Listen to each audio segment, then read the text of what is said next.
How to find your real elo in chess.com. So first, all you have to do is simply log into your chess.com. Now here, you must be active and you have to keep on playing till you see below a completed games. This is what it looks like. On the completed games, you will see here the result, accuracy, and moves of the player. So in order to know more about the accuracy of the player, all you have to do is to tap this review right here.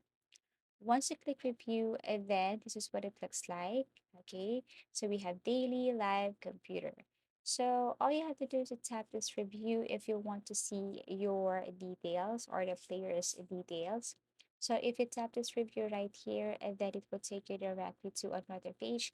Here you can see analysis such as analysis, review, details, opening. So if you want to see your real elo here in your chess.com, all you have to do is to tap this one, click play. You can select either a computer or play with your friends, or play with a bot. And as you can see below here, okay, beside your name, and that is your elo.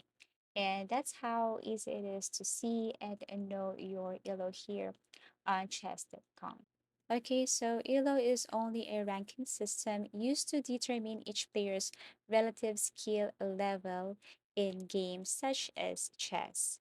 Now, you can find your accurate rating by playing. Okay, playing a lot of rated chess games will help you determine your accurate rating, such as what I have mentioned earlier. So, this is your current rating. If that's where you're at, then it's a good place to start. Okay, so that's how easy it is to simply find your real elo here in chess.com. Thank you so much for watching, and see you again in our next video tutorials.